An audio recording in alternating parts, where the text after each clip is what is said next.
Hey guys, welcome to BP, the Bible Perspective. How will God answer our prayers in this coronavirus outbreak? And is prayer enough? Now, before I get into it, please like and share this video and subscribe to BP, the Bible Perspective. And as always, if you have a thought or comment, add it to the comment section below. All comments are welcome.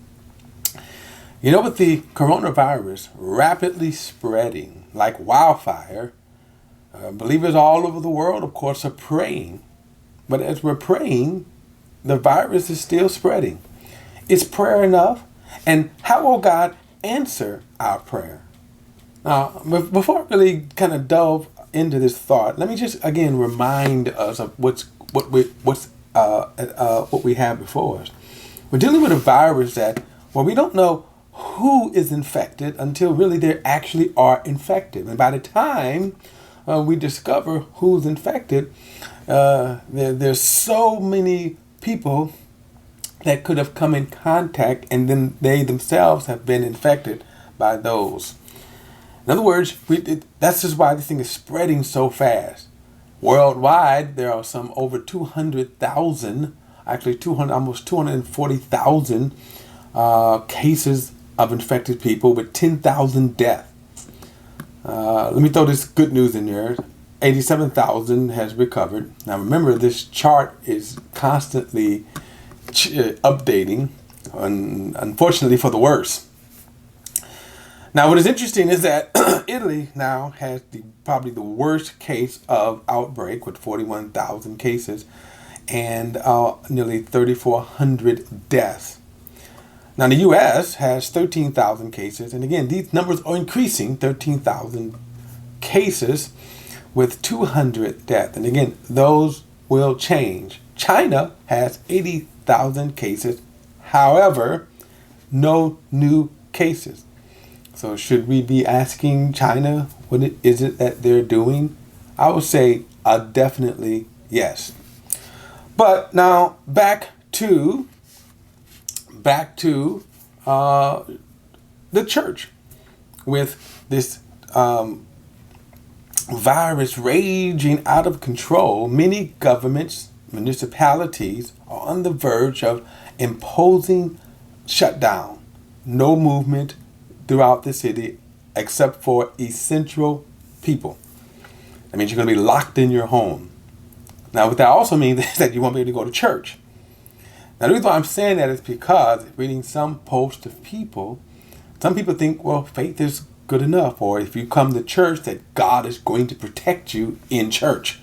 In other words, because of the presence of God. Now, here's where we need to sober up. Because a lot of times we play church. For example, here's what I mean. We go to church every Sunday and we say, oh man, the presence of God was there. What that really means is I had an emotional time. In other words, was God's presence really there in the literal sense of the presence? People said, I sense his presence, meaning when I went to church at this particular location. Okay? And we play games like that all the time. You know, God is good, God is able, right? God's a miracle worker.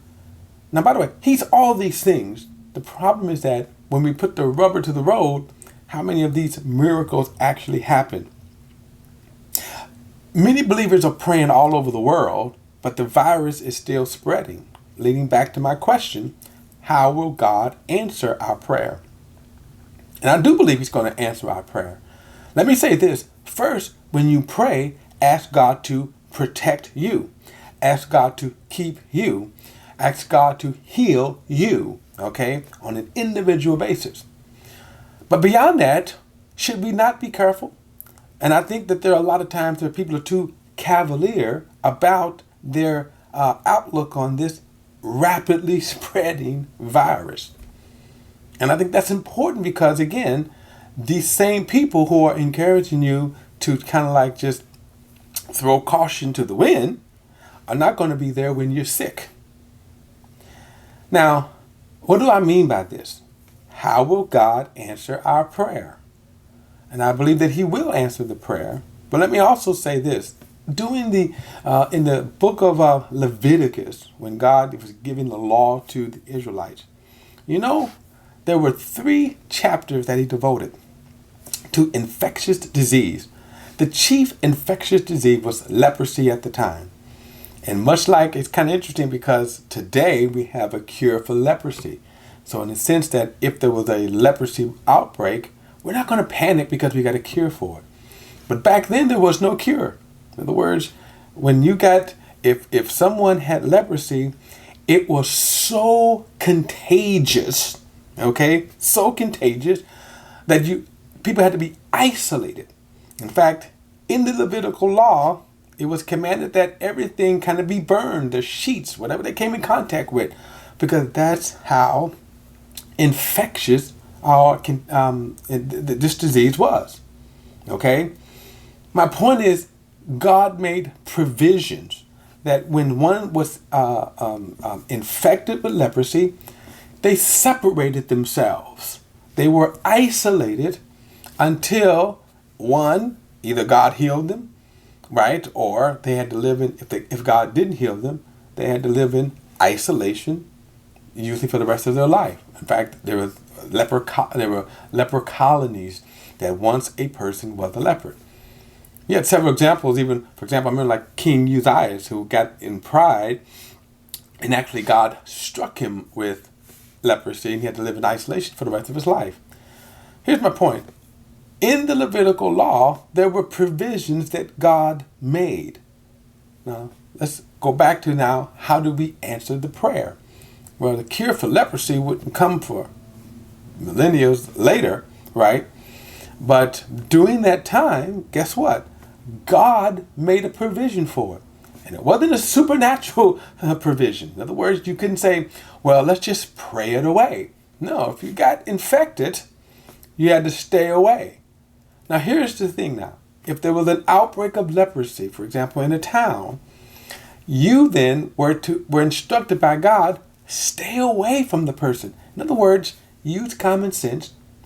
Take the approach of, you know what? Don't go around and say, don't go around that person, because what? It was contagious. And much like the coronavirus, by touch. In other words, you touch a surface, you touch a person.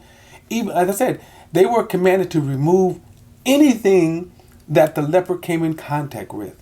Pots, pans, sheets, bed sheets, whatever. Okay? In other words, and if you knew that that person was infected, you were wise to stay away from them because you could be infected as well. So now, what is the wisdom that we can draw from that, from the book of Leviticus? Stay away. Take precautions. Why? Because we don't know who is infected. We know how you can be affected, but we don't know who. And what's interesting is that unlike leprosy, because see, leprosy, you could see it. It was a skin disease that turned your skin white. And the reason why I turned it white is because it was dry. It began to rot and dry your skin to the point to where everything in there would rot. In some cases, it was so severe that, for example, if your hand was completely leprous, it could fall off, break off. Okay, but you could see that. We can't see the coronavirus. We can't look at the surface if it's infected, or doorknob, or door handle, or whatever you may come in contact with. And this is where the problem comes in at. Also, you see where these places where are being most affected are what?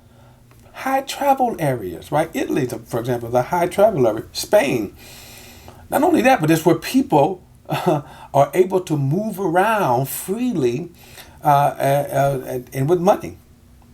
Now, here's again. What is the wisdom here? Take precautions. Yes, pray. Trust God. Believe God. And stay away. Protect yourself. Wear gloves. Wash your hands. Do all of the health, safety things that you need to do to get past and to protect yourself from this rapidly spreading disease. So both pray, but also be aware. Take precautions. Wash your hands. Okay? All right, guys, that's my perspective. And as always, please like and share this video. and subscribe to BP The Bible Perspective. Till next time, see you then.